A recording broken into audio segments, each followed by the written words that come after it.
dan juga sama ya, masih di benchmark dengan industri sejenis dengan perbandingan nasional Asia dan dunia.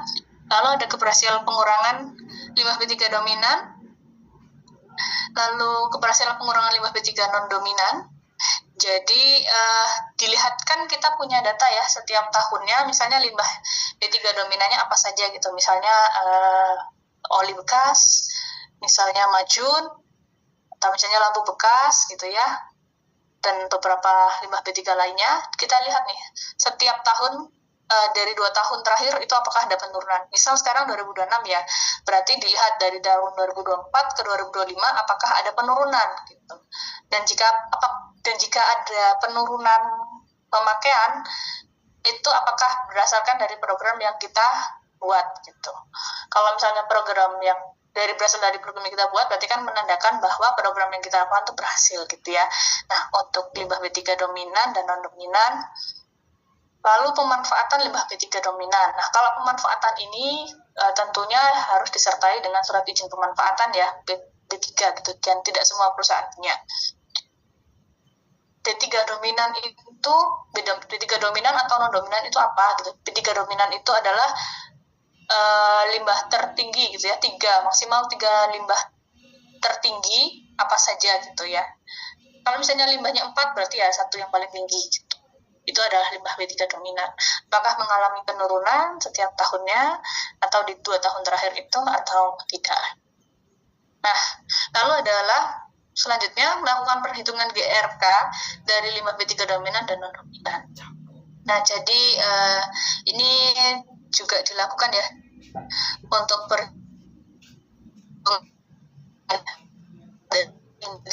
dan kita hasilkan, kita angkut, itu punya besar, bukan punya atau tidak, tapi kayak non-dominan tersebut. Lalu knowledge management sama juga berasal dari jurnal atau paten atau ISBN. Lalu kegiatan 3R limbah B3 yang berkontribusi terhadap Komdev. Nah, ini juga agak unik ya, B3. Kalau misalnya Komdev, kita kan tidak mungkin memberikan B3 kita kepada masyarakat. Kita juga tidak bisa melakukan pengolahan B3 yang ada di masyarakat, kita olah itu juga tidak bisa gitu ya. Tapi mungkin bisa kita bantu misalnya pemberian lampu LED gitu kan, itu kan karena tidak mengandung B3 itu bisa gitu. Biasanya itu sih, sebatas itu ya. Ya itu sih yang bisa dilakukan. Lalu inovasi. Nah, menyampaikan inovasi yang sama terkait dengan B3, ada unsur kebaruan, ada deskripsi teknisnya, ada pernyataan kuantifikasi angkanya berapa, lalu kuantifikasinya berapa. Lalu LCA juga diintegrasikan antara hasil absolut dengan kajian LCA, lalu ruang lingkupnya yang dasar perhitungan LCA tersebut sudah dilakukan sampai tahap mana.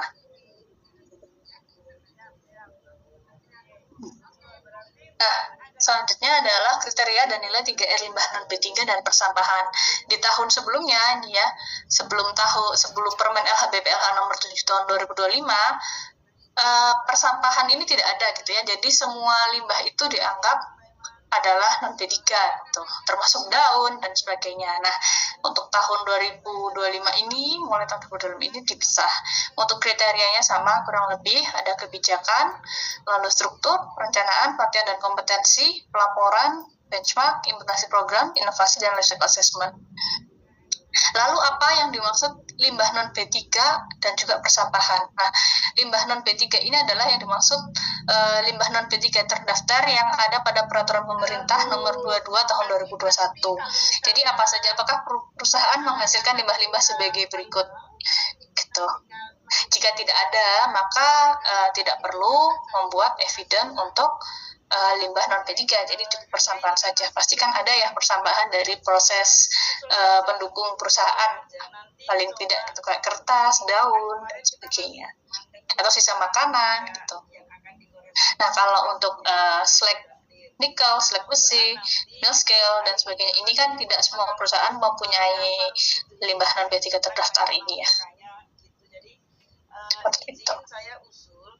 Nah, untuk poin-poin penilaiannya ada kebijakan, lalu struktur tanggung jawab sama perencanaan juga, ada renca dan ketersediaan dana, ada pelatihan dan kompetensi, ada pelaporan berupa neraca limbah padat 4 tahun terakhir,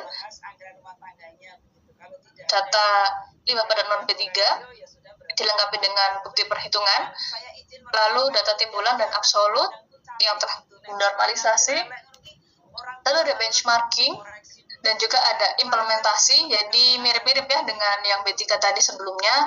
Ada pengurangan limbah padat non B3, ada pemanfaatan juga, tapi kalau pemanfaatan tadi perlu izin, kalau non B3 atau persambahan tidak perlu izin, yang langsung dilakukan perhitungan saja. Lalu melakukan perhitungan GRK dari limbah padat non B3, ada knowledge management juga berupa jurnal maupun ISBN dan juga jurnal ISBN dan juga paten ya, yang paling tinggi nilainya adalah paten. Lalu kegiatan 3R limbah padat non B3 yang berkontribusi terhadap Komdev dan juga memiliki IPR. IPR ini adalah Extend Producer Responsibility. Jadi ini adalah komitmen perusahaan untuk melakukan pengolahan pada limbah yang limbah padat non B3 atau persampahan yang dihasilkan. Misalnya kemasan ya. Misalnya pada produk FMCG gitu. Ada misalnya Aqua atau Coca-Cola gitu ya. Mereka kan punya botol dan botol itu udah dilakukan recycle oleh perusahaan gitu kan. Perusahaan menyediakan tong-tong recycle gitu. Nah, itu bisa kita klaim nilainya. Atau misal produk apa ya yang saya tahu itu kayaknya mungkin Body Shop gitu ya, mengumpulkan sampahnya kembali untuk dibuat meja atau konblok atau apa gitu ya yang terbuat dari plastik, produknya mereka gitu. Mereka bekerja tidak langsung mereka sendiri yang mengolah, melainkan bekerja sama dengan pihak lain. Itu juga boleh termasuk IPR. Itu akan mendapatkan nilai yang lumayan besar. Namun IPR ini juga tidak bisa digunakan untuk semua industri gitu. Kita lihat industrinya dulu. Misalnya seperti pembangkit kan tidak ada kemasannya ya, karena misalnya tidak punya kemasan, jadi otomatis mereka tidak bisa klaim untuk nilai IPR. Atau mungkin migas kan kita beli bensin di pom bensin kan langsung motornya sebagai wadah atau mobilnya kendaraannya sebagai wadah, jadi tidak ada wadah tertentu atau tidak ada sampah tertentu yang dihasilkan oleh perusahaan, maka ya tidak bisa klaim ke IPR ini gitu. Which is itu bagus juga sebenarnya. Lalu inovasi juga sama, ada inovasi yang menyampaikan permasalahan awal, asal-usul ide, lalu perubahan yang dilakukan before after, dan juga gambaran skematiknya seperti apa, supaya kita lebih punya bayangannya. Lalu LCA, jadi sumber data perhitungan dan pengurusan limbah B3 dilakukan langsung dan sudah terintegrasi dengan LCA dan ruang lingkupnya, apakah cradle to grave, cradle to gate, atau gitu. Oke. Selanjutnya adalah kriteria efisiensi air dan penurunan air limbah. Jadi di sini ada kebijakan, struktur, perencanaan, audit air, pelatihan kompetensi, pelaporan, standar nilai benchmarking, implementasi, inovasi, dan life cycle assessment. Kalau efisiensi air ini konsepnya mirip-mirip sama efisiensi energi, karena yang berbeda adalah ada auditnya. Ada audit energi dan ada audit air. Kalau di air. Lalu yang pertama ada kebijakan, sama juga struktur dan tanggung jawab. Lalu perencanaan selama 5 tahun juga ya, ada rencana dan juga ketersediaan dana. Ada audit, jadi sudah melakukan kajian atau audit air dalam 3 tahun terakhir. Di dalam auditnya berisi tujuan audit tentu, deskripsi fasilitas yang diaudit apa saja, lalu status pemakaian airnya sebesar apa. Lalu dari hasil audit tersebut, potensi efisiensi air yang bisa dilakukan seperti apa, dan juga nanti kan dari potensi tersebut akan muncul ide-ide untuk program efisiensi air yang selanjutnya akan dilakukan. Nah, itu dicatatkan dalam bentuk rencana kerja gitu ya. Apakah ada rencana kerjanya atau tidak, dan apakah sudah terlaksana atau belum. Nah, lalu selanjutnya ada pelatihan dan kompetensi. Jadi di sana ada pelatihan di bidang efisiensi air dan penurunan beban, lalu background pendidikannya harus sesuai, lagi-lagi sama juga. Lalu pelaporan, di sana ada data pemakaian air dan beban air limbah, ada Data efisiensi air dan penurunan beban, data pemakaian air, penurunan air limbah dan absolut dinormalisasi. Lalu ada benchmarking yang sama juga, keberhasilan efisiensi air dan penurunan beban air limbah, ada knowledge management. Lalu kegiatan efisiensi air dan penurunan beban air limbah berkontribusi terhadap Komdev. Nah, ini juga bekerja sama dengan pihak lain ya. Pihak lain di luar perusahaan, bisa masyarakat atau LSM dan sebagainya. Lalu di poin inovasi sama juga, jadi perusahaan harus melampirkan inovasi terbaru yang dimana di dalamnya ada permasalahan awal, ada asal-usul ide perubahan, lalu perubahan yang dilakukan dari sinyal lama seperti apa, dan juga gambaran skematik atau visual yang dilakukan. Lalu sumber data perhitungan hasil absolut efisiensi air dan penurunan beban air diperoleh dari LCA ya. Relate dengan LCA, lalu ruang lingkupnya seperti apa, apakah cradle to grave ataupun gitu atau cradle to gate. Nah, itu tadi untuk yang sumber daya alam ya, jadi mirip-mirip secara konsep, eviden-eviden yang dilampirkan kurang lebih sama, hanya ada beberapa satu atau berbeda sama lain. Ada sedikit tambahan. Nah, selanjutnya adalah kriteria dan nilai aspek pelindungan ke hati. Jadi biasanya yang kalau misalnya saya nih membantu perusahaan dalam menyusun dokumen proper, biasanya yang paling lama ini ada di aspek ke hati gitu ya. Jadi karena poin-poinnya paling banyak, ini kelihatannya cuma 7 poin, tapi dalamnya perintilannya lumayan banyak. Gitu ya. Jadi di dalam ada kebijakan yang sama ya, ada kebijakan tertulis dari holding, dan ada 3 tahun terakhir ada data update, lalu mempunyai tim yang bertanggung jawab dalam perlindungan ke hati, dan tim perlindungan ke hati merupakan unit organik perusahaan. Nah, biasanya yang di aspek-aspek sebelumnya itu tidak tertulis langsung seperti ini gitu ya, tapi pasti unit organik biasanya, karena memegang aspek-aspek yang cukup dekat dengan produksi gitu ya. Tapi kalau di Kehati biasanya kan suka pakai orang eksternal gitu, secara bantuan proper diharapkan untuk tim perlindungan Kehati ini dari orang organik sendiri gitu, organik perusahaan. Itu juga sama Kehati dengan lembaga atau organisasi, biasanya bentuknya MOU gitu ya, surat perjanjian dan sebagainya. Nah, terus di pelatihan kompetensi memiliki pelatihan di bidang perlindungan ke hati dan background pendidikan yang relate dengan perlindungan ke hati. Selanjutnya adalah perencanaan. Nah, di perencanaan itu yang tadi hanya ada renstra, renja, dan dana. Kalau di Kehati ada penetapan. Jadi ada banyak nih poinnya, 1, 2, 3, 4, 5, 6, 7, 8. Ada 8 poin ya. Yang pertama adalah penetapan kawasan pelindungan ke hati atau SK penetapan. Jadi sudah ditandatangani dan diberikan peta kawasan gitu ya. Dari perusahaan sudah di blok, ini perusahaan ini area ini adalah area konservasi kawasan kami gitu, dalam bentuk SK. Dan juga tadi ada mungkin agak nyambung dengan sebelumnya, ada kerjasama ke hati dengan organisasi atau lembaga eksternal. Lalu perusahaan juga memiliki renstra minimal 5 tahun, bersih tujuan, sasaran dan target yang relevan, memiliki baseline data ke hati. Jadi mungkin data ke hati yang dahulu kalau waktu pertama kali membuat perusahaan itu dalam RPL itu biasanya ada, atau mungkin beberapa 5 tahun yang lalu itu memiliki baseline data ke hatinya seperti apa gitu ya. Apakah dengan berdirinya perusahaan itu banyak ke hati yang hilang atau berkurang gitu. Kita mau lihat sejauh mana pengaruh dampak yang dirasakan dari perusahaan. Lalu identifikasi dan penetapan sumber daya biologi yang akan dilindungi, sebaiknya berstatus langka dan dilindungi. Lalu telah menetapkan program pembagian tanggung jawab untuk mencapai tujuan, sasaran dan target, metode pelaksanaan secara detail dan jadwal yang detail per minggu atau bulan. Lalu ada ketersediaan dana perlindungan ke hati paling sedikit 2 tahun berturut-turut. Ada pelibatan masyarakat setempat dan LSM dalam proses perencanaan. Jadi disertai dengan bukti kerjasama ya dengan LSM maupun dengan organisasi tadi. Lalu sinergi dengan pemerintah dalam perencanaan. Paling tidak pemerintahnya skala kota atau provinsi.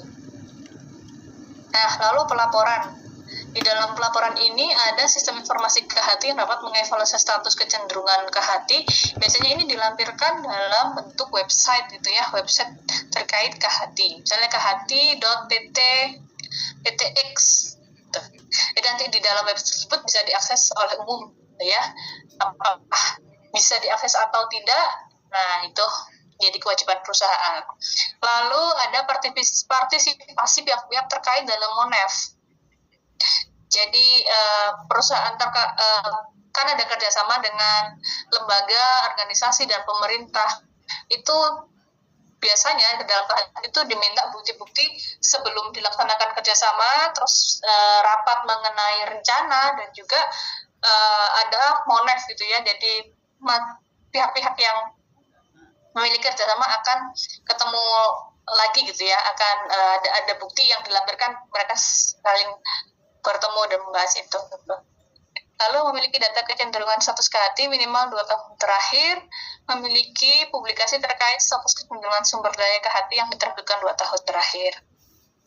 Nah, publikasi ini biasanya berupa ISBN khusus KHT ya. Tadi kan ada ISBN di setiap aspek. Nah, biasanya kalau yang aspek-aspek sebelumnya itu, jadi satu buku ISBN itu semua aspek itu ada. Nah, kalau di KHT, biasanya KHT mintanya satu buku tersendiri terkait KHT, karena banyak yang akan dibahas dalam KHT.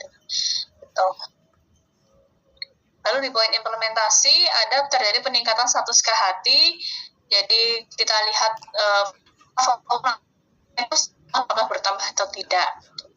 Lalu memiliki dampak positif terhadap perbaikan kondisi program yang kita punya memiliki positif, apakah bertambahnya flora, pertambahan flora dan faunanya sebesar apa, atau timbul flora fauna baru dari sana, terus akibat program ya, tapi bukan ya karena banyak, karena ditambahin karena kita misalnya ada burung terus kita beli lagi burung kita lepaskan di situ, bukan, tapi melainkan ada kehadiran misalnya suatu fauna tertentu, misal yang awalnya tidak ada makaka ini misalnya atau monyet hutan, karena kita punya program tersebut, program tarik satwa-satwa liar di sekitar sana untuk datang. Nah, itu kan ada dampak positifnya ya. Dan umumnya dampak positif ini dikaji oleh pihak eksternal gitu. Jadi tidak bisa kita asal klaim kalau kita punya program nih dampak positifnya bagus. Kita punya program nih karena program kita jadi ada munculnya kondisi hidrologis yang baru. Kita munculnya mata air baru, itu tidak bisa asal klaim begitu. Lalu lokasi KHT menjadi media penelitian, misalnya ada skripsi atau penelitian terkait dengan lokasi KHT perusahaan, gitu ya, kerjasama dengan mahasiswa atau mungkin dari karyawan sendiri bisa juga. Lalu penyebaran informasi dan peningkatan pengetahuan pemangku di luar perusahaan, misal dari pemberitaan atau dari jurnal terkait lokasi KHT yang di perusahaan, itu bisa juga. Atau area KHT dijadikan sarana edukasi masyarakat, itu juga bisa. Lalu ada knowledge management, berisi ISBN dan jurnal maupun paten, gitu ya, paten program. Misalnya kita punya program penangkaran khusus singa, gitu. Misalnya ada program seperti itu ya, kita punya kandang elektrik atau apa gitu ya. Nah, itu dipatenkan oleh perusahaan. Nah, itu bisa juga mendapatkan nilai yang baik. Lalu kegiatan pendidikan KHT berkontribusi terhadap Komdes. Nah, apakah Anda dengan kerjasama dengan Komdes dan sekitarnya? Lalu untuk inovasi, apakah ada inovasi terkait KHT dengan permasalahan awal, seperti apa, asal-usul, ide, perubahan yang dilakukan dari sistem yang lama, gambaran skematik atau visual yang dilakukan. Seperti itu untuk KHT. Nah, kita sudah selesai untuk membahas di proper hijau. Jadi ini saya bahas mengenai inovasi, penilaian inovasi di dokumen hijau. Ya. Jadi, untuk mendapatkan nilai inovasi di proper hijau, pertama-tama inovasi itu harus menang di DARKPL dulu. Jadi kalau misalnya inovasi di dalam KPL itu tadi sudah mendapatkan nilai, baru dilakukan penilaian lebih lanjut kan. Tadi seperti saya jelaskan di awal bahwa dari KPL dan SL itu sebagai penapisan awal. Jadi kalau inovasinya sudah dapat, maka bisa dilanjutkan penilaian. Nah, bagaimana cara mendapatkan nilai inovasi di dari KPL? Jadi judul inovasi tersebut memang judul yang baru, tidak pernah dilakukan di perusahaan yang satu sektor, dan inovasinya memang baru dan tidak pernah pemutar aja ya. Inovasinya itu baru dan tidak pernah dilakukan di perusahaan satu sektor gitu. Lihatnya dari mana? Lihatnya nanti ada di best practice gitu ya. Kalau misalnya dia sudah baru dan mendapatkan nilai di sana, maka penilaian akan dilanjutkan ke dalam dokumen hijaunya.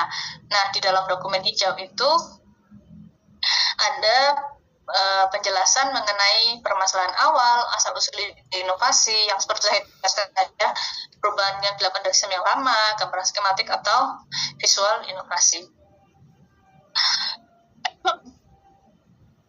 Nah, lalu juga perusahaan bisa klaim nih perubahannya apa? Apakah perubahannya termasuk sistem, subsistem atau komponen? Nah, sistem, subsistem atau komponen ini apa gitu? Ini untuk klaim ini dilakukan untuk fungsinya itu mendapatkan, kita mau lihat sejauh mana inovasi tersebut dilakukan ya. Apakah di lingkup komponen, kalau di lingkup komponen itu hanya di dalam internal perusahaan saja, misalnya dari efisiensi material atau perbaikan proses atau perbaikan produksi, terus pemanfaatan renewable energy, misalnya dari misalnya menggunakan energi matahari dan sebagainya gitu ya. Dan misalnya bio-based material juga, misalnya bioetanol gitu, bioetanol dari tanaman A gitu. Nah, itu intinya kalau komponen itu biasanya inovasinya hanya di lingkup perusahaan saja. Nah, kalau subsistem, jadi inovasi ini punya pengaruh antara perusahaan dengan pihak eksternal gitu. Jadi misalnya dalam bentuk eco-label gitu ya, misalnya perusahaan punya produk dan dilabeli bahwa produk ini kayak eco-label yang hijau, produk ini sudah ramah lingkungan gitu kan. Jadi antara perusahaan dan konsumen. Atau misalnya produk sharing, terus optimalisasi rantai nilai. Jadi program yang kita lakukan ini keuntungannya bukan hanya dimiliki perusahaan, melainkan konsumen juga menikmati keuntungan tersebut, atau misalnya stakeholder terkait juga menikmati keuntungan tersebut gitu ya. Banyak yang menikmati keuntungan tersebut. Itu bisa masuk ke level subsistem dan atau perubahan sistem. Nah, kalau perubahan sistem ini skalanya itu terhadap kontribusi terhadap skala kota yang berkelanjutan atau sustainable city gitu ya. Misalnya program yang dilakukan perusahaan ini tuh keuntungannya tuh bukan hanya perusahaan yang melaksanakan atau masyarakat aja, tapi seluruh kota gitu. Misalnya perusahaan membangun hutan kota gitu ya, yang bisa dinikmati, atau misalnya membuat bis listrik untuk masyarakat sekitar, untuk masyarakat kota itu gratis gitu. Misalnya kayaknya pernah tahu ada bis yang diusung oleh bank tertentu gitu ya. Atau ini SPKLU, tapi untuk umum bisa gitu kan. Jadi yang merasakan manfaatnya itu bukan hanya perusahaan dan lingkup sekitar, tapi juga masyarakat luas gitu, ke skala kota.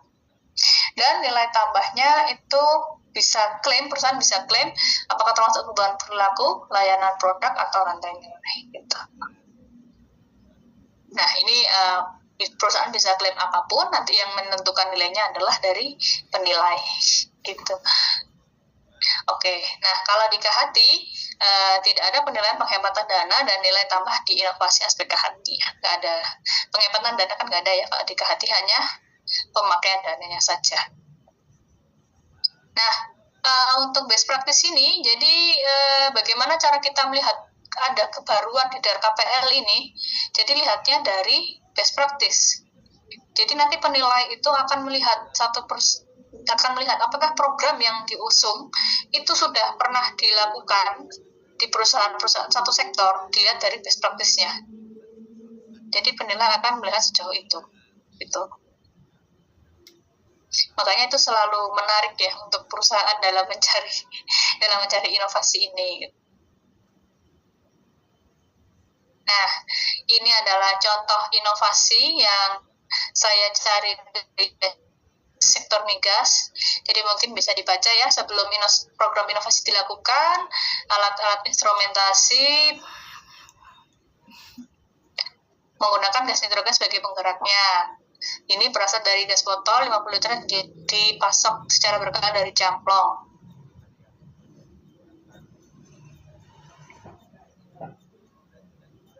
Nah, pasokan gas nitrogen dalam konsep botol ini memerlukan penggunaan kapal untuk mengangkut gas nitrogen serta memerlukan alat kren untuk mengangkat botol nitrogen tersebut dari kapal pengangkut ke anjungan oyong yang menampung konsumsi bahan bakar. Konsumsi bahan bakar untuk penggunaan kapal atau transportasi sebesar 40.000 liter per bulan, sedangkan kebutuhan bakar alat pengangkat kren sebesar 370 liter per tahun. Seadanya program ini, alat-alat instrumentasi di anjungan oyong menggunakan udara tekan sebagai penggeraknya. Udara tekan ini berasal dari udara yang terdapat di atmosfer yang dinaikkan tekanannya dengan menggunakan sebuah kompresor gas dan sumber listriknya berasal dari panel surya. Nah, jadi awalnya yang menggunakan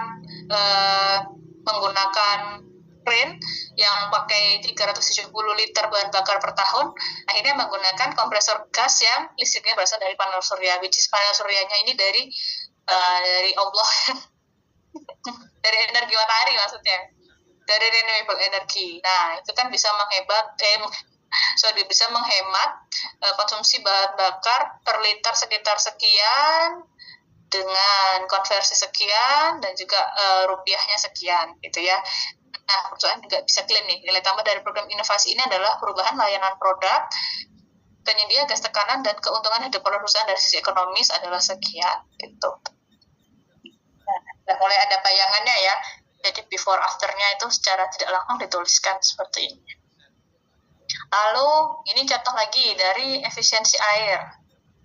Nah, kalau kita lihat dari gambarnya ya, dengan mengabaikan tulisannya ini, jadi pengumpaan air tanah biasanya menggunakan air dari permukaan, pengisian balok, lalu distribusi ke jalur hidran, dan biasanya kalau ini digunakan untuk penyiraman fasilitas jika misalnya ada kebakaran ataupun ada apa gitu ya yang membutuhkan air dari hidran. Nah, tapi sesudah perubahannya, program setelahnya itu adalah menggunakan air limbah yang diolah menggunakan ipal talita ya, benar nggak?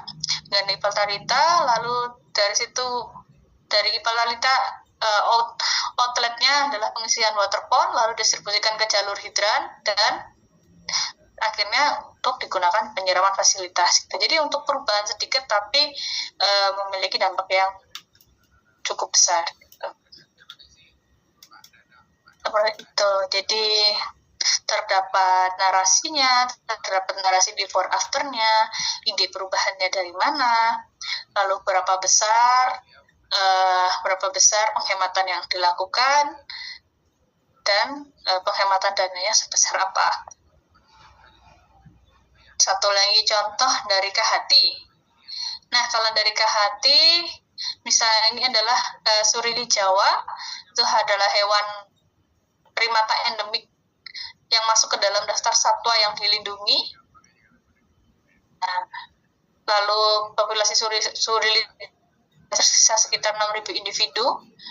Beberapa kawasan konservasi dan hutan dilindung di Jawa Barat, serta sebagian kecil di kawasan Sanairi Jawa Tengah gitu ya. Nah, terus upaya untuk meningkatkan populasi primata endemik terancam punah, melakukan program konservasi KHT dan satwa langka dengan melakukan rehabilitasi kepada 2 ekor surili Jawa.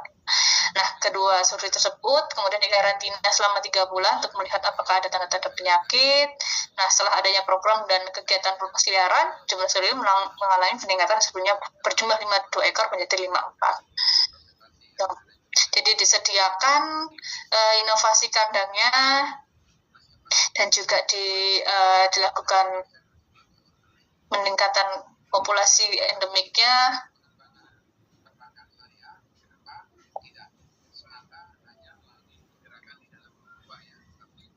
Jadi ada penghematan juga memakai bahan bakar kayu dan bambu, jadi menggunakan baja ringan, serta kemungkinan surga untuk lepas liar kalau terancam oleh binatang buas. Nah, mungkin ini predator alaminya adalah binatang buas ya. Jadi diamankan gitu surinya.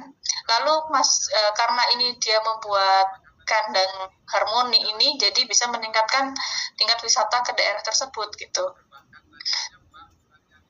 Jadi bisa dikunjungi oleh siswa-siswa ataupun masyarakat luas gitu kan, akan menjadi nilai tambah ya, otomatis nanti masyarakat di sekitarnya bisa membuka usaha dan sebagainya gitu, mungkin mungkin ada usaha jual makanan dan sebagainya atau fasilitas tertentu sebagainya begitu. Nah, kalau sudah selesai dengan semua dokumen proper, jadi dokumen-dokumen tersebut di-upload di dalam Simpel. Jadi Simpelnya seperti ini bentuknya. Jadi di sini ada kolom untuk DRKPL, untuk energi. Nanti ada urai-uraiannya, nanti tinggal dimasukkan sesuai dengan eviden yang dipunyai ya. Setelah itu nanti bisa dipencet final submit dengan tanggal yang telah ditetapkan oleh Kementerian Lingkungan Hidup. Ya. Mohon maaf memotong sesi pemaparannya dari Bu Ajeng, tapi ngapunten untuk sesi pemaparan tersisa 5 menit Bu Ajeng seperti itu. Oke. Ya siap Mas. Oh pas ini berarti udah selesai nih, udah mau habis nih. Sudah mau habis. Ya. Kalau seperti yes, sudah. Oke. Jadi untuk timeline propernya, untuk proper 2026 sekarang di tahap di persiapan ya, penapisan peserta dari melibatkan 38 DLH provinsi dari bulan Januari sampai April. Nah, terus BIMTEK ketaatan ya sudah mulai dilaksanakan sosialisasi detail proper tanggal 11-12 Juni. Lalu penguatan kapasitas BIMTEK Simpel ini tanggal 22 sampai 26 Juni. Nanti pengisian Simpel dulu ya sampai dengan 13 Juli. Lalu nanti ada evaluasi rapor sementara. Lalu supervisi peringkat sementara nanti akan disampaikan. Nanti lalu juga akan dibagikan raport sementaranya dan juga sanggahan. Biasanya nanti di raport ini ada kurang-kurangnya apa gitu ya. Dokumen-dokumen apa yang belum dilampirkan nanti akan dikembalikan lagi ke perusahaan terkait dan akan proses sanggahan itu. Sembari itu nanti juga disiapkan untuk dokumen proper hijau.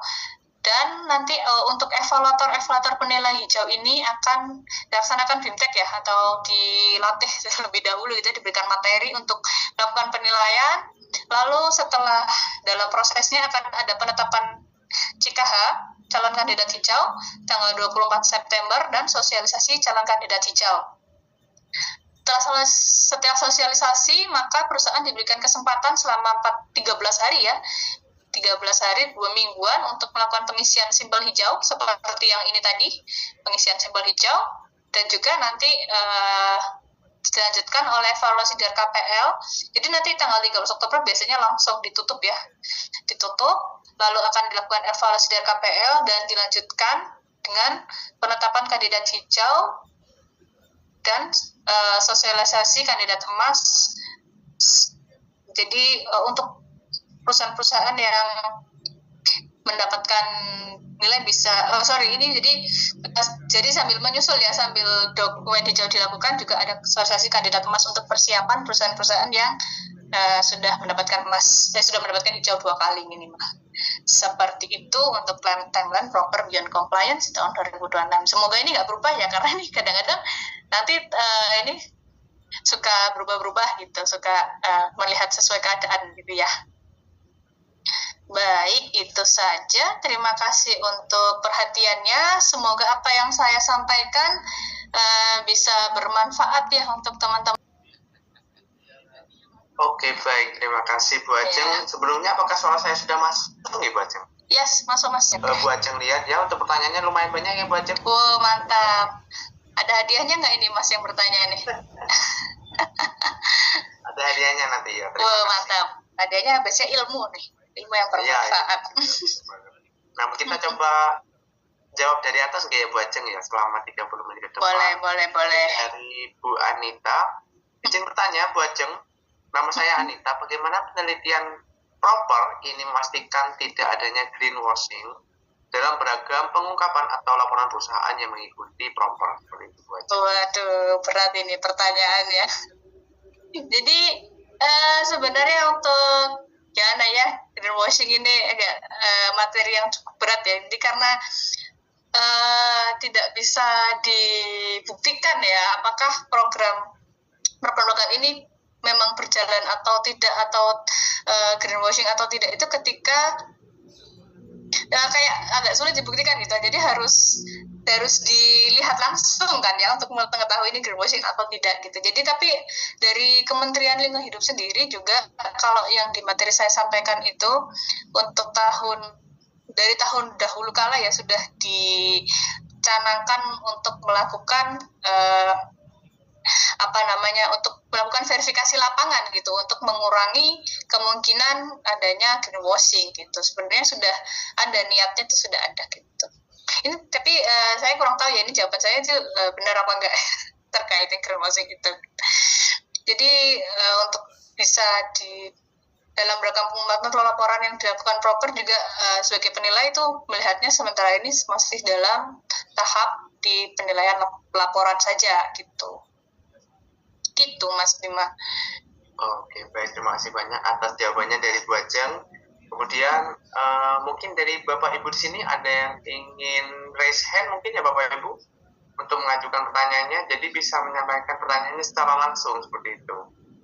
Atau nggak dibacain Mas Bima aja? Ya, seperti itu ya Bapak Ibu. Kan ada di pelaksana ini disusun oleh pihak internal dan juga pihak eksternal. Nah, ini merupakan nilainya gabungan nih. Jadi tim internal ada 1, poinnya 1, poin 2, poin 3 gitu ya. Nah, totalnya itu adalah 6 harusnya ini clear ya, mungkin 2, 3, dan 4 gitu. Nah, totalnya 8. Kalau misalnya internal saja yang melakukan kajian LCA misalnya nilainya hanya 3 gitu. 3, 4, 5 gitu. Jadi kalau eksternal nilainya total. Nah, sedangkan kalau peninjau kritis itu poinnya ada di sini, Pak. Jadi peninjau kritis ini wajib eksternal. Jadi tidak bisa ya, internal. Beda poin, betul. Beda poin penilaian. Kalau yang tinjauan kritis itu di penilaian dari hidupnya ya. Betul, sudah masuk di dalam bentuk laporannya. Gitu. Kalau peninjau kritis sendiri ada ininya nggak ya? Orang yang melakukan peninjauannya ada kriteria kayak di bagian pelaksana nggak ya? Ada. Peninjau kritis itu wajib S3 terkait dengan LCA, pendidikan kuliahnya terkait dengan LCA, lalu punya jurnal internasional minimal 3 untuk terkait LCA juga, gitu. Oh gitu, dan itu dilampirkan ya ketika ada... Ya, lumayan ya. Nah, maksudnya dilampirkan gitu ya, dokumen LCA ini nanti subendel gitu ya, nanti salah satunya bukti ada tinjauan kritis. Nah nanti orang yang melakukan tinjauan kritis ini juga profilnya lampirkan gitu berarti ya. Betul. Jadi sama juga dengan pelaksana yang di sini ya Pak. Internal itu misalnya dia melampirkan bukti PNSP-nya gitu, pelatihannya, terus habis itu sertifikasinya, sama juga dengan peninjau kritis, mereka juga melampirkan tinjauan kritisnya, hasil tinjauan kritisnya, lalu mungkin ringkasan tentang skripsinya itu, skripsi yang untuk S3 itu, lalu jurnal internasionalnya apa saja dan nomor DOI-nya berapa, itu dilampirkan semua di dalam LCA itu, di dalam laporan. Bisa terpisah atau bisa jadi satu dengan kajian LCA-nya gitu. Jadi satu bendelnya yang bendel banget. Bendelnya gede banget. Gitu. Ya, baik, terima kasih banyak untuk... ada lagi Mas Andi pertanyaannya dari Pak Ainur Rafiq, yang kedua terkait KHT ya. Nah, terkait KHT itu tadi yang ditanyakan yang di knowledge management sini ya Pak ya. Jadi apakah perusahaan ini punya jurnal atau ISBN ataupun penelitian terkait KHT gitu ya. Nah, kalau di sini boleh dari internal perusahaan ataupun dari eksternal siswa yang penelitian di sana gitu ya. Nah, misalnya mahasiswa melakukan penelitian di daerah konservasi KHT itu tidak masalah. Terus atau kalau karyawan itu biasanya dibuktikan dengan misalnya ID card karyawan atau nomor induk karyawan atau CV karyawan juga boleh gitu. Jadi relate dengan programnya. Gitu Pak Ainur Rafiq.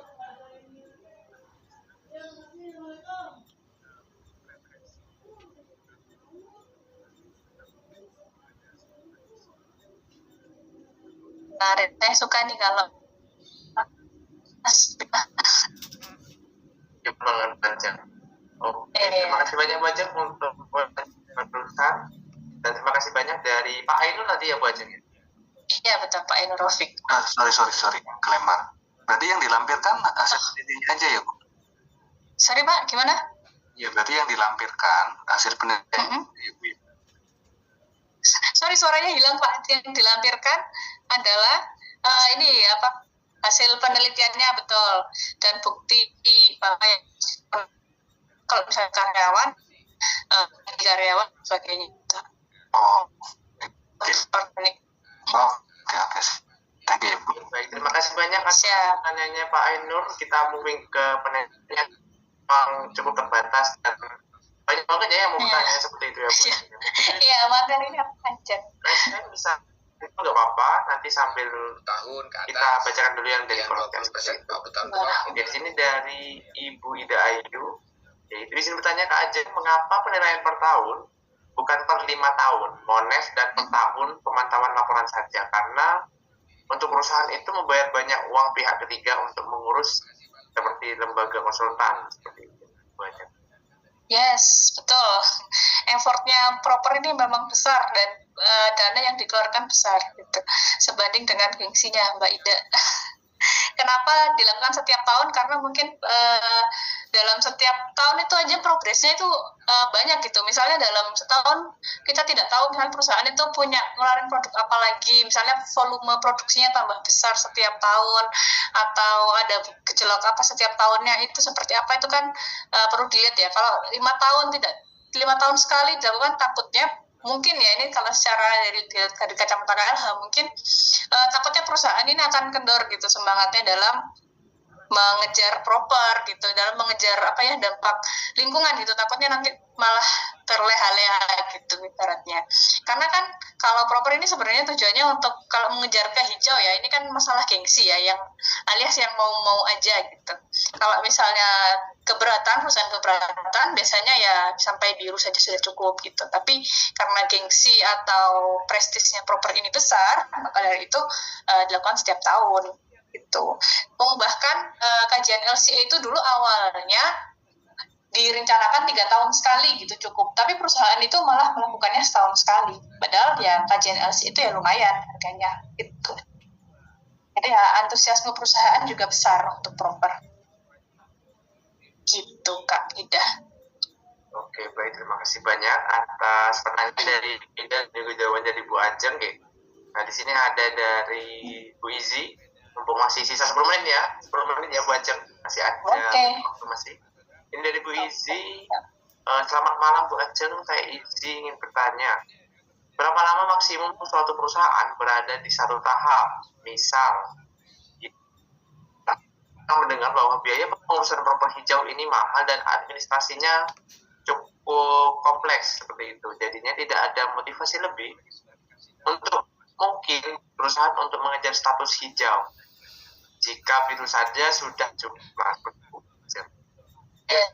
Kedua sih, tapi saya coba mau dijawab dulu Kak, yang pertama Bu Ajeng.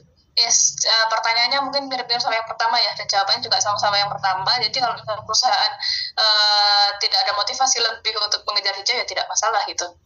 Dia tidak masalah untuk berada di biru terus, itu nggak masalah. Tapi biasanya tekanan dari perusahaan ya, dari KPI dan sebagainya mengharuskan perusahaan untuk kejar hijau ya kejar hijau aja gitu. Jadi biasanya perusahaan berlebih, makanya yang proper itu yang nilainya tinggi-tinggi, yang sias itu jadi perusahaan gitu.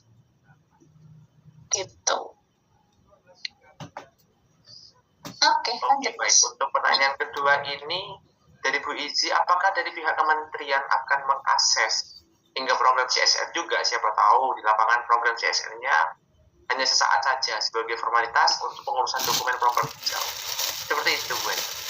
Kalau hijau nggak sampai ke sana ya, mungkin rencananya ada tapi belum terlaksana. Tapi kalau yang emas biasanya ya akan ada kunjungan lapangan dari kementerian. Biasanya ada kunjungan lapangan, ada penyampaian lewat video di YouTube. Nanti kalau teman-teman cari video di YouTube tentang perusahaan-perusahaan yang akan ikut program emas, itu akan kelihatan tuh keseriusan dari perusahaan dalam mengejar propernya seperti apa. dapat search aja di YouTube. Oke, baik, terima kasih banyak dari Bu Ajeng atas jawabannya.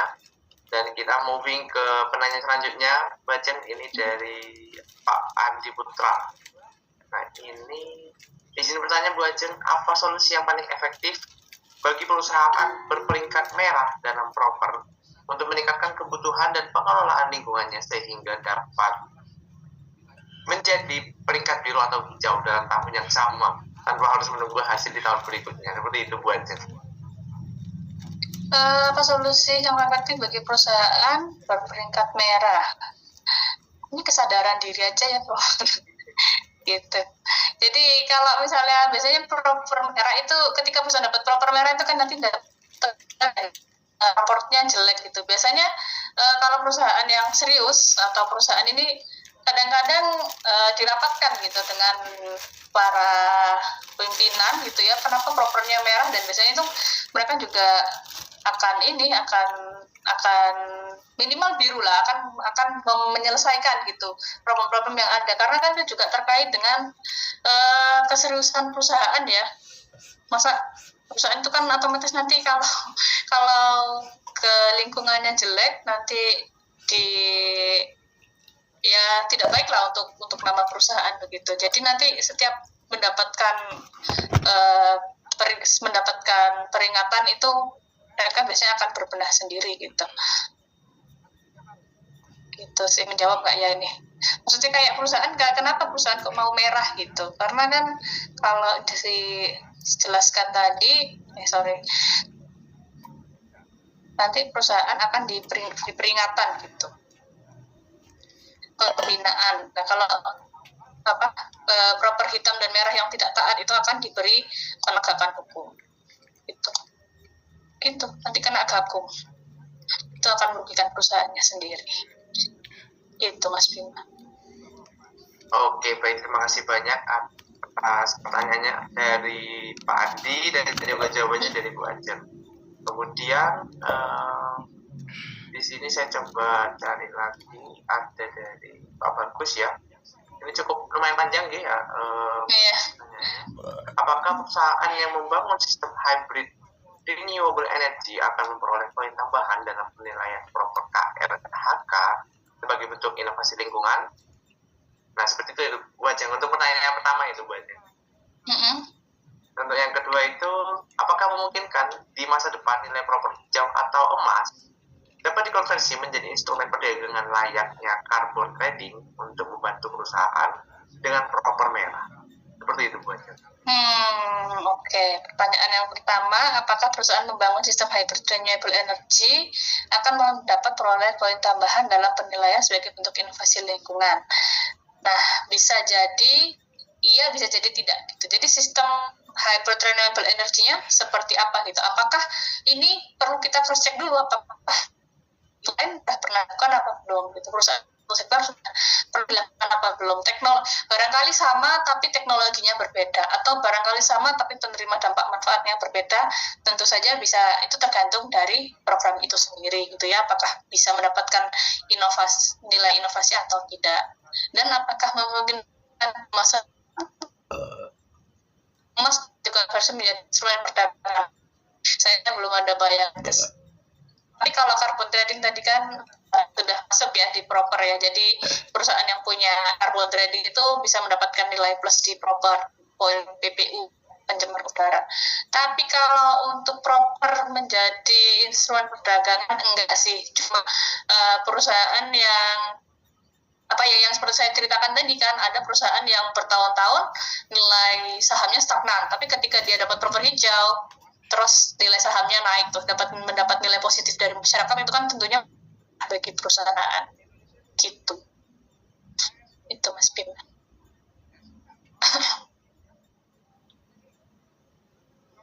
Oke, baik, terima kasih banyak atas jawabannya dari Bu Ajeng.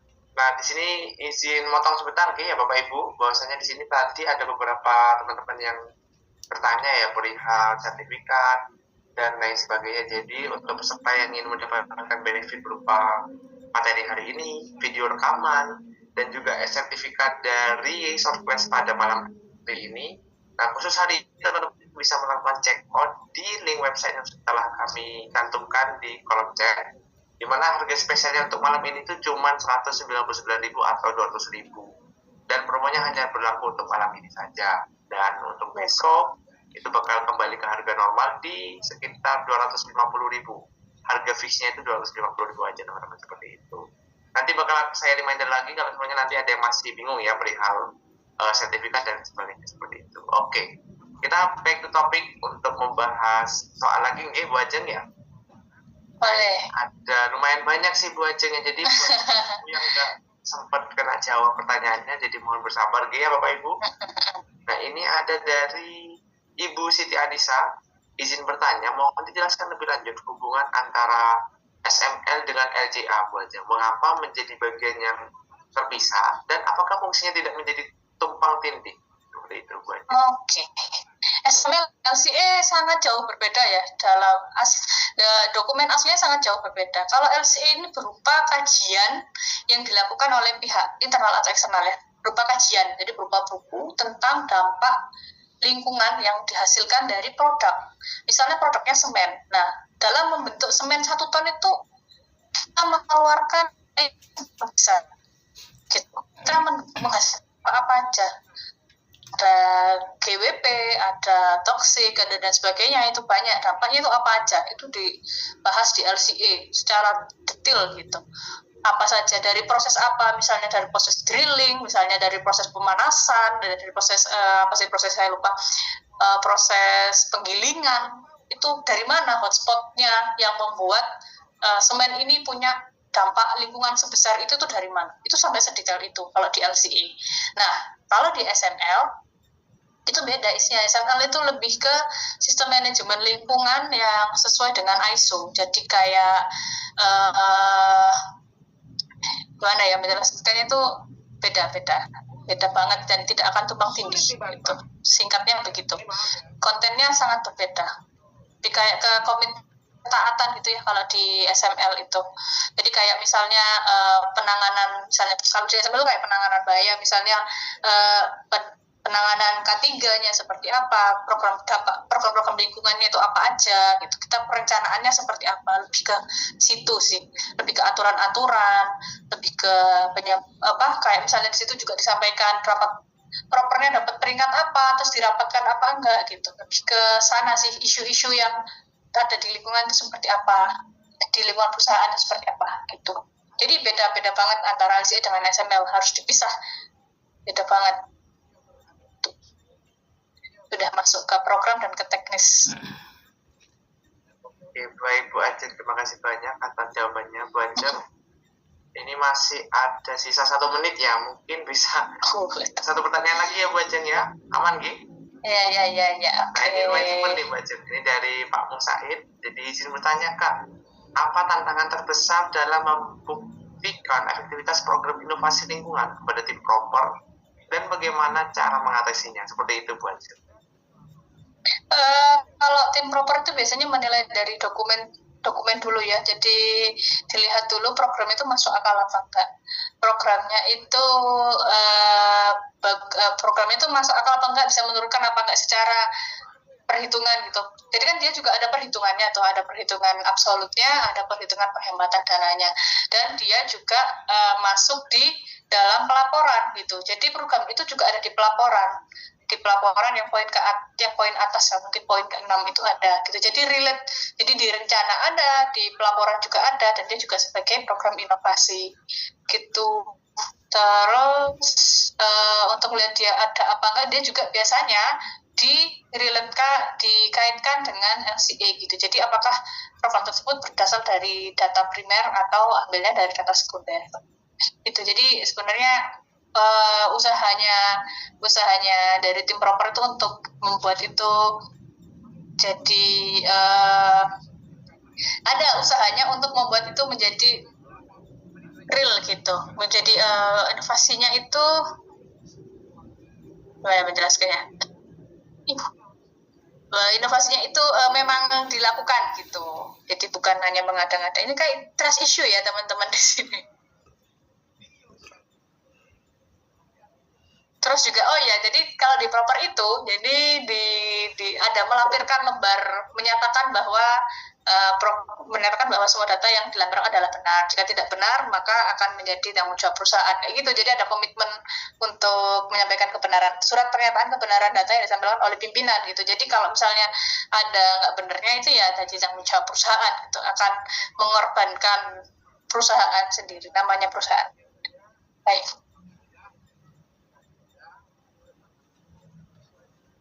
Oke, baik, terima kasih banyak untuk Bu Ajeng atas jawabannya. Dan penanya terakhir tadi ya, dari Pak Said kalau nggak salah tadi. Nah, gitu.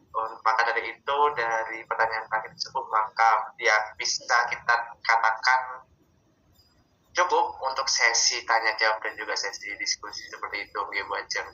Nah, untuk Bu Ajeng mungkin bisa di stop share screen dulu, ya Bu Ajeng. Oh, agak siap. Oke, ngamutan banget. Saya coba perbaiki bentar. Kalau di saya normal tuh Mas suaranya Mas. Oke, baik Bapak Ibu, alhamdulillah sudah sampai di penghujung kelas pada malam hari ini ya Bapak Ibu. Nah, tetapi sebelum kita moving ke sesi penutup dan juga dokumentasi, di sini saya izin untuk minta testimoni dari mungkin 1 sampai 2 orang ya yang berkenan mungkin untuk memberikan testimoni dari perjalanannya ataupun berlangsungnya acara mulai dari awal hingga hampir penutup seperti itu. Mungkin dari para penanya dulu ya, saya minta testimoninya dari para penanya. Tadi ada dari Mas Ainur Rafiq. Apakah masih di ruangan ya Mas Ainur Rafiq? Mas Rafiq sebenarnya sudah live ya, di partisipan sudah tidak ada. Mungkin dari teman-teman yang lain, sebentar saya dari Mas Rusniadi Mulyawan mungkin ingin memberikan testimoni perihal acara short class pada malam hari ini.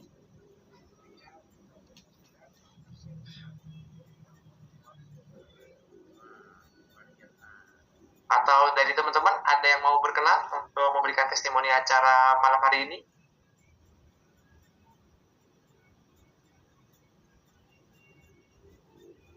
Saya boleh, Mas, tapi tidak bisa on cam. Buatan apa-apa, Gih? Ya, oke. Mungkin gak apa-apa, Bu Anita. Dipersilakan, ya. Bu Anita.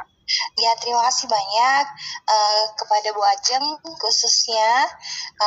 Saya terus terang awam sekali terhadap proper. Saya bukan dari praktisi bisnis, tapi saya dari isi yang biasanya kalau skripsi ataupun tesis ataupun melihat artikel yang diterbitkan oleh teman-teman itu biasanya menyinggung tentang proper. Oleh karenanya saya kepingin tahu proper itu apa melalui kegiatan ini.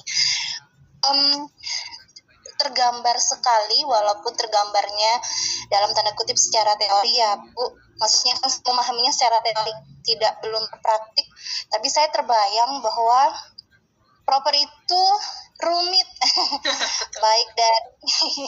baik dari penyedia data, maksudnya perusahaannya tadi sebanyak itu yang diperlukan. Apalagi saya juga membayangkan dari sisi penilai tentunya tidak boleh main-main, karena apa yang dinilai tadi banyak sekali itemsnya. Saya oleh karenanya mudah-mudahan bagi para teman-teman praktisi terutama yang memang berniat mewujudkan praktik perusahaannya secara berkelanjutan, mudah-mudahan penjelasan dari Bu Ajeng tadi bukan hanya sekedar tulisan di dalam laporan atau pengungkapan di media massa, di website atau seterusnya, tapi memang merupakan hal-hal yang dilaksanakan seperti itu. Sehingga tadi pertanyaan saya, gimana caranya mengungkapkan, is it greenwashing atau tidak gitu ya. Jadi sehingga tidak ada ceritanya greenwashing, tapi the real practice dan activity yang dilaksanakan secara tidak bisa simsalabim ya Bu Ajeng, tapi at least diupayakan secara terus-menerus sehingga memang keberlanjutan dan kesejahteraan untuk umat dan masyarakat dan bangsa itu pada akhirnya benar-benar bisa terlaksana. Itu terima kasih banyak sudah ada short class malam ini. Terima kasih banyak. Terima kasih Bu Anita. Ya, siap. Testimoninya. Dan selalu Bu Anita, terima kasih. Ya, sama-sama. Oke, satu lagi testimoni ya Bapak Ibu ya. Di sini mungkin saya coba izin tunjuk ya dari penanya tadi yang di kolom chat, yaitu dari Pak Bagus. Tolong ya.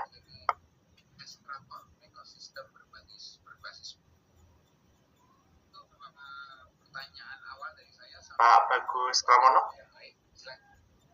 Oke, mungkin masih ada kegiatan lain ya Pak Bagus ya. Oke, dari rekan-rekan yang lain mungkin ada yang berkenan untuk memberikan testimoninya? Satu orang saja.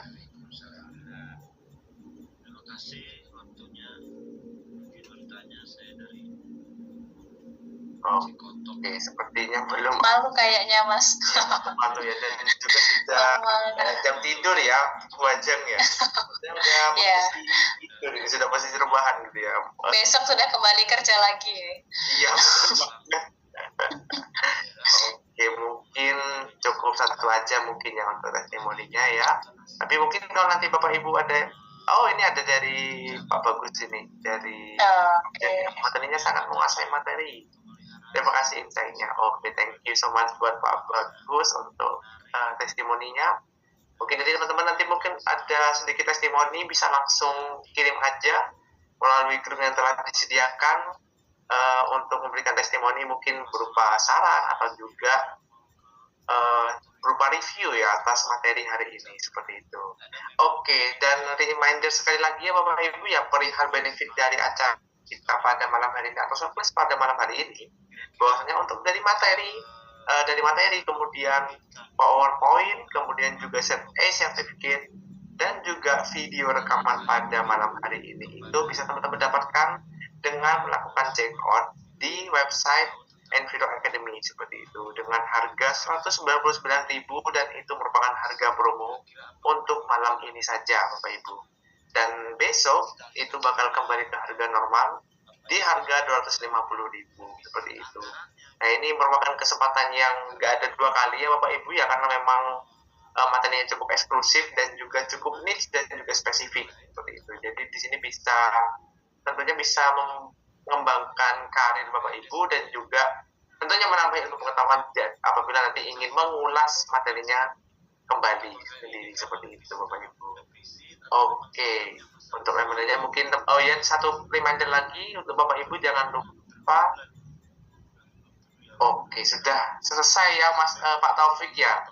Mungkin seharusnya tadi kasih sarannya pas di awal ya kayak gitu. Tapi pakai headset kedengeran kok tadi Bu Ajeng saat memaparkan materi. Oke, satu reminder lagi untuk absensi jangan lupa ya Bapak Ibu. Dan alhamdulillah kita sudah sampai di penghujung acara surprise pada malam hari ini. Namun sebelum mengakhiri acara pada hari ini, marilah kita bersama-sama foto bersama terlebih dahulu ya Bapak Ibu. Oke, bisa menyalakan kameranya Bapak Ibu semuanya yang berkenan untuk melakukan dokumentasi. Bisa prepare dulu, gak apa-apa. Pasang kerudung atau mau cuci muka kayak gitu ya, 10 detik kayak sebenarnya cukup ya. Saya sambil siapkan untuk tools screenshotnya.